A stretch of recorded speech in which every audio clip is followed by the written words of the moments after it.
Our next step is to fit the cork to the blank. Now if you're building EVA handles, don't worry, we'll get back to that in a little while. To get these cork grips to fit to the rod blank, we're going to use different size razor wands or reamers. What that's going to do is, most cork comes with a 1/4 inch inside diameter. I'm going to go ahead and slide this on the blank to show you that it's only going to stop there.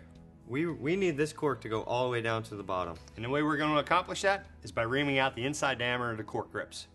Okay, when reaming your cork out, we're going to always start from the back end of the cork.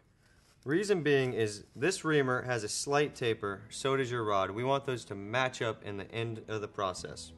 I'm going to go ahead, ream from the back end, twisting, turning, just ripping out the middle of this cork as best I can, and making sure I can go as straight through as possible. But be careful not to over ream. What you want to do is ream a little, test a lot.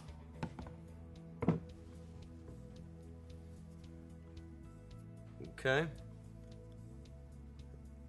As I see, the cork's stopping here. We need to go a little further. So, like he said, like Scott said, we're gonna ream a little bit, test a lot. This makes sure that you don't over ream it. You can always take more out, you can never add it back in there.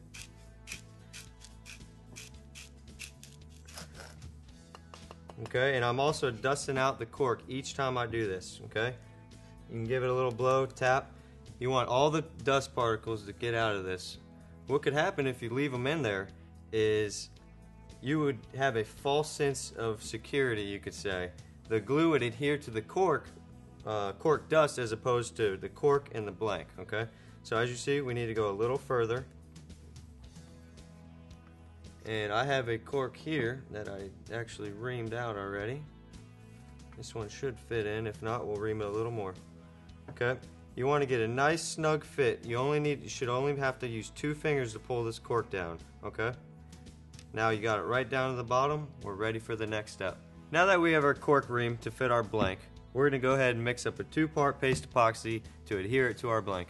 The tools and supplies we're going to need to do this: cardboard strip, mixing sticks, paper towels, 91% isopropyl alcohol, and our trusty 2-part paste epoxy. Thank you, Scott. I'm going to go ahead and mix up this 2-part epoxy 50-50 as close as I can. So I'm going to grab our mixing stick, put a glob on here, okay?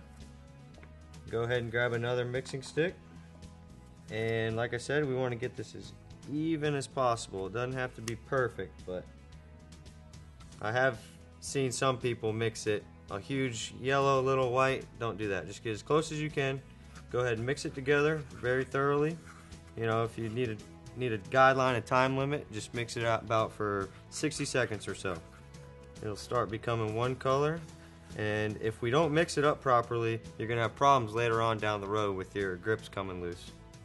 Now that Jill has mixed up our 2-part epoxy, now we can apply it to the rod blank. Earlier we marked our rod blank with our China marker, locating the front of our rear grip. We're going to begin to apply epoxy at this point all the way to the butt. Take your popsicle stick and a nice glob of the 2-part epoxy and start from our mark, okay, applying it to the blank. Applying it all the way down to the blank, 360 degrees all the way around. Make sure you cover this, and you can put plenty on. Trust me, the more you put on, the better off you are. If you put too much on, we're going to squeegee it off. Yeah, don't be scared with your epoxy here. You want to make sure that grip never comes off. All right, once we get our epoxy on there, we should have plenty of epoxy on. Now we're going to take our rear grip. Remember, 10 inside down. Slide it on our rod blank, and remember, everything mounts from the tip down. Yep. As we get close to our glue, what we're going to do is we're going to start beginning to rotate our rod blank, or our grip. The reason why we do this is it helps get all the glue up into all the crevices of the cork grip. Since we reamed out the cork, there's a lot of cavities in there. We want to make sure they all get filled with epoxy. Don't worry, you're going to squeegee a little bit of it off, and you got your trusty paper towels here. Trust me, if this stuff drips on your carpet, you'll never hear the end of it from your wife. So now we take it all the way to the end. We'll take a paper towel and we'll wipe off the excess. Now there's still a little residue on the end.